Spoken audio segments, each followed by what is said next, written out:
Electroencephalography, or EEG, is a technique used to measure the electrical activity of the brain.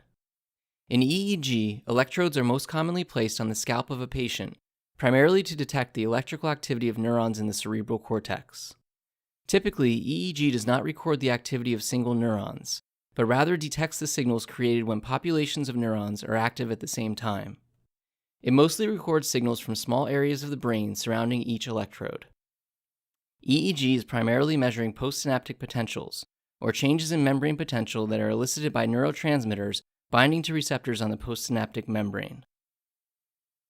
EEG provides an image of electrical activity in the brain represented as waves of varying frequency, amplitude, and shape. It can be used to measure brain activity that occurs during an event, like the completion of a task or the presentation of a stimulus, or to measure spontaneous brain activity that happens in the absence of a specific event. The typical electrical activity that occurs in association with an event is sometimes referred to as the event-related potential. There are a number of clinical applications of EEG. For example, it is commonly used to diagnose epilepsy and characterize seizure activity, to monitor sleep for the diagnosis of sleep disorders, and in efforts to diagnose or provide information about a variety of other types of brain dysfunction. While there are many advantages to using EEG, such as its low cost and ability to measure brain activity on the order of milliseconds, there are some limitations as well. For example, because EEG monitors activity in large groups of neurons, it is difficult to pinpoint activity seen using EEG to a precise location in the brain.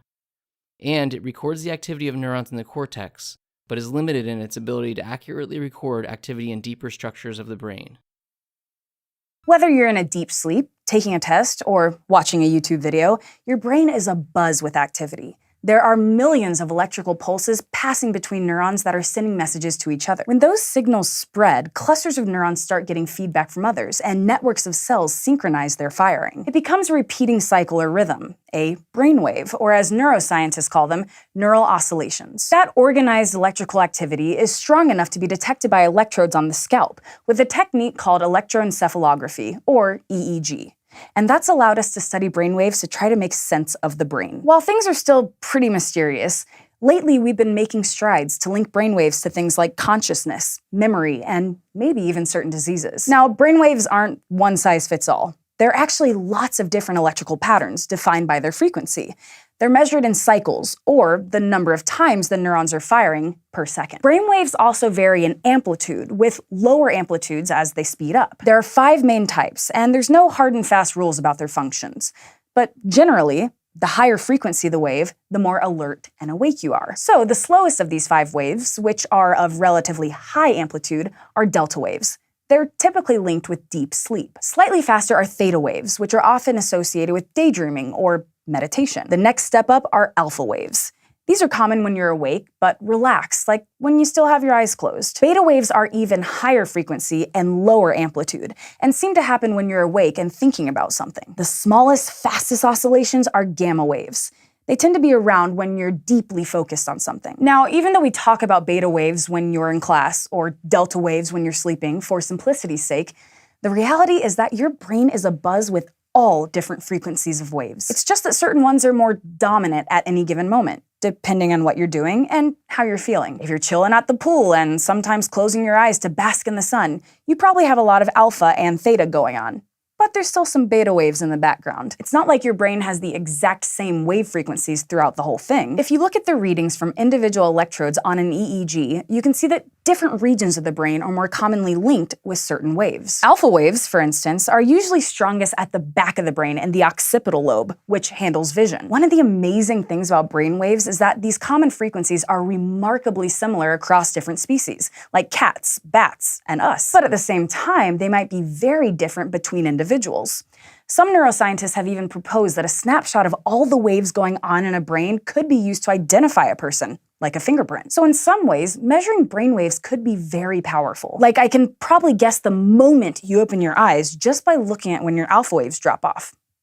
All right, get ready, because tonight's Future of Everything is mind-bending, or actually mind-reading, because it's looking a lot more like AI is capable of reading our thoughts. And we're not just talking about it predicting what kind of TikTok we want to see next or what kind of products we might buy. This next breakthrough is a lot deeper, all the way down to the very tissue of our brains, where researchers have used AI to translate brain scans into text. Now, for this study, scientists at UT Austin created a 3D view of a person's brain while they listened, watched, or imagined a story. And see, we've got it for you right there. That pink stuff, all that pink stuff means above average brain activity, and the blue spots have below average brain activity. And to us, we see that and we're like, okay, that part's activated, that part's not. But researchers say the AI was able to read the brainwaves and translate all of that you're seeing right there into English and turn it into what looks like inner dialogue. This is a real leap forward compared to what's been done before, which is typically on like single words or short sentences, where you can get something about the gist of a sentence or something about, you know, what a word is related to. But we're getting whole strings of text, pretty complicated ideas.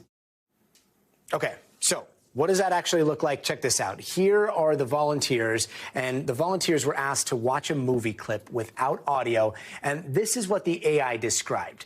You're seeing it right there, actual stimulus, and they described, I see a girl that looks just like me get hit on her back, and then she is knocked off, end quote. The eyes saw it, the brain processed it, and the AI typed out what they were thinking. I'm still trying to figure out how that would even work. With us now is Nita Farahani. She is a futurist, an ethicist, a law professor at Duke University, the author of Battle for Your Brain, Defending the Right to Think Freely in the Age of Neurotechnology. Welcome, Doctor. So researchers are saying that they hope that this could one day help victims of like a stroke.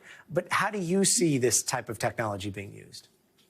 I think it has tremendous promise in that it actually offers potentially people who have locked-in syndrome, suffering from ALS or other conditions, to be able to have their thoughts interpreted into speech so that they could communicate with the outside world. It also has potential for everyday people to use it. And when that starts to happen, I start to worry about what it looks like for mental privacy and for freedom of thought of individuals. Now, just to be clear, like in this case, people are sticking electrodes. I mean, there's a lot of monitoring that goes there's no in, right? electrodes. There's a lot of so one of the things, one of the things that's extraordinary about this is there are no electrodes. This is a big machine. It's a functional magnetic resonance imaging machine. That means that people went into this machine non-invasively without any electrodes inside of the brain, that they were able to pick up blood flow changes in their brain. And one of the things that's incredibly remarkable about this study is not only the precision of what they picked up, but then they decided to test and see if the model that they created, which was using GPT-1, generative AI, we're all talking about ChatGPT these days, they wanted to see if they could use that same classifier on a portable system, not a big bulky device like fMRI. So they tried it out on something called fNIRS, functional near infrared spectroscopy, which is a wearable device, something that people could use in their everyday lives to track their brain health, to track their everyday focus and mind wandering. They found that they could get the same level of precision using that kind of portable device with the classifier that they had developed. In other words, everyday mind reading may be possible using devices that we may come to use in our everyday lives.